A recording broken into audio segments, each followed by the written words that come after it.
Hey guys, let's get more news about Lakers, but first, don't forget to subscribe to the channel and leave a like. The whiteboard, this LeBron moment shows why the Lakers might be in trouble. There was a troubling moment in the fourth quarter of the Lakers' Game 2 win over the Timberwolves. Austin Reeves was running a 2-on-1 fast break and threw a backwards lob to LeBron James. 5, 6, 7 years ago? LeBron snatches the ball out of the air and slams it home for the highlight of the night. Tuesday? He got a couple of inches off the ground, brought the ball down, and missed a layup. It's been a rough series for LeBron. He was better in Game 2 than he was in Game 1, when he was a non-factor and a -22 in the series opening loss, but not by much. He finished the night with 21 points on 42.1% shooting, 11 rebounds and 7 assists. He was more active on both ends, and his 9 points in the second quarter helped extend the Lakers' ultimately insurmountable lead. The question for the Lakers is whether that's good enough. Not just to win this series, but to make the run many fans, analysts, and sportsbooks project them to make. LeBron and the Lakers were carried by Luka Doncic, who, in between berating the officials, found the time to put up 31 points, 12 rebounds and 9 assists. Supporting players like Reeves and Rui Hachimura also bounced back from a bad Game 1. This is why you trade for Luka. LeBron is 40 and in year 22 of his career. That he is slowing down isn't surprising, even for the NBA's all-time leading scorer. Now, Doncic is the all-world offensive talent the Lakers are built around and James picks his spots.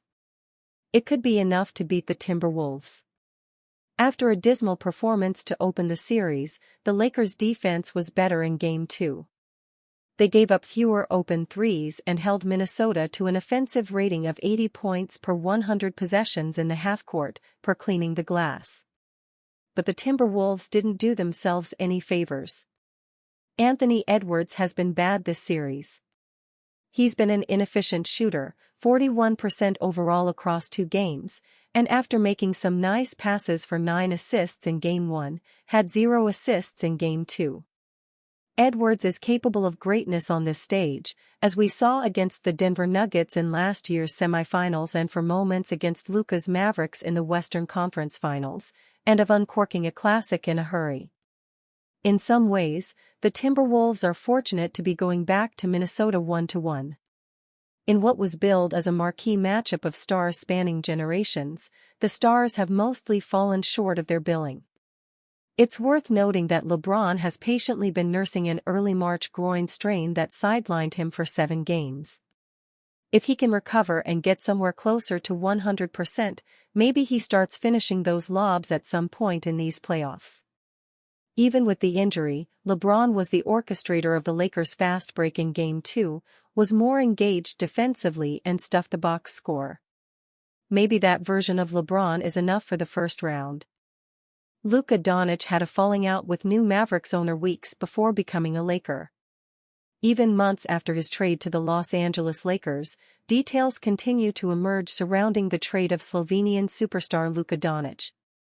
According to a new report by Dallas Hoops Journal, the reason for the viral breakup could go back to a few weeks before the trade, when he tried to approach Doncic on conditioning concerns. Among the factors that led Dumont to provide the green light was an interaction he had with Doc Nick, focused on addressing perceived conditioning concerns, wrote Grant Afseth. This occurred before Harrison initiated trade talks for Doncic at his coffee meeting with Pelinka in Dallas before the Mavericks faced the Lakers on January 7. As one might expect, that interaction involving Doncic and Dumont did not go well. Weeks later, Doncic was traded, with a heavy run of media leaks emphasizing conditioning to follow. Mavericks owner Patrick Dumont bought the team in December of 2023, taking over from the iconic Mark Cuban. After pushing Cuban out of the organization, Dumont began to run the team for himself, and his first order of business was sending a message to his franchise player. In one of their earliest meetings, Dumont challenged Doncic's conditioning and called on the young superstar to improve his habits both on and off the court. Whatever exchange was had that day was not well received by Doncic, and it was enough for Dumont to give the green light on trading him once and for all. Doncic was just 25 at the time of the blockbuster deal, and he was still relatively unproven as a leading franchise star.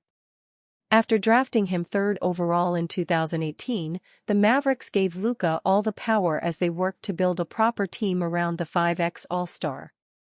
With averages of 28.6 points, 8.7 rebounds, and 8.3 assists per game for the Mavericks, Luka played his role admirably, and he expected to sign a supermax contract with the franchise this summer. What Doncic didn't realize was that the Mavericks lost faith in his ability to lead. As good as he was on the basketball court, the Mavericks felt that his poor work ethic and conditioning set an improper example for his teammates that threatened to tear the team apart.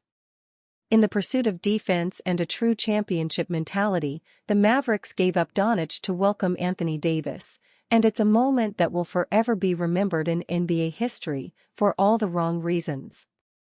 If the Mavericks fail to win the title as presently constructed, fans will take their hate and vitriol to a whole new level. If you ask the Mavericks management, however, they'll tell you that the trade was in the best interest of the team and that they've maximized their title chances.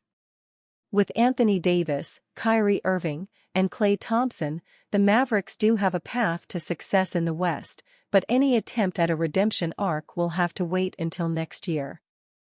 As the NBA playoffs commence with the teams that are left, Dumont and GM Nico Harrison will no doubt be watching to see how it all plays out and where their team can fit into the playoff bracket in 2026.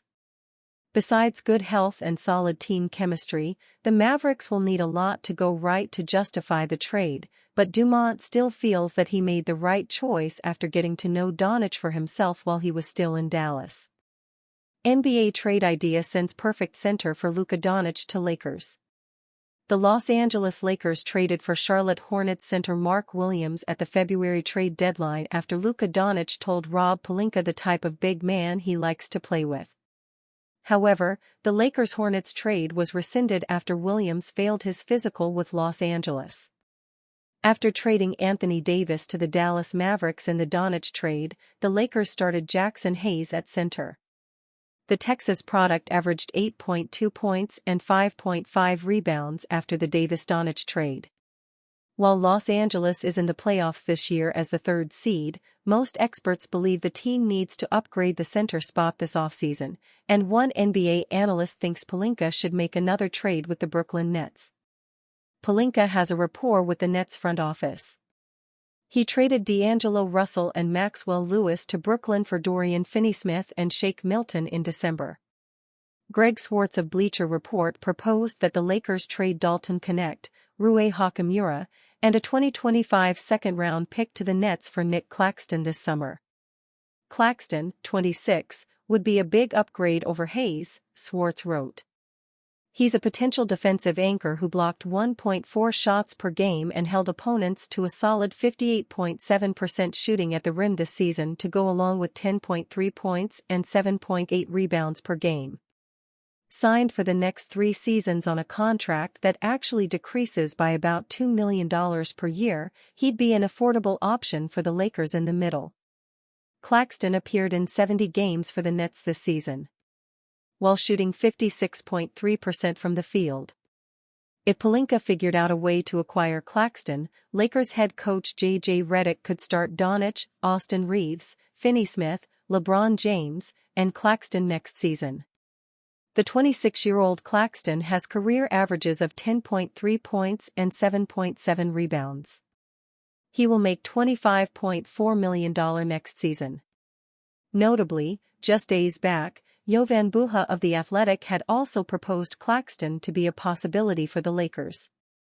Derek Lively is the optimal center for Luka, but he's not available, so that's not realistic. I think Nick Claxton is a really good fit among potentially realistic guys, Buha said on his podcast. He's a switchable mobile defensive big who I think would fit into their defensive identity, and then offensively, he can be a lob threat and a high-percentage finisher. Claxton has spent his entire career with the Brooklyn Nets since being drafted 31st overall in 2019. And you fan? What do you think about Nick Claxton's situation? Write to us in the comments.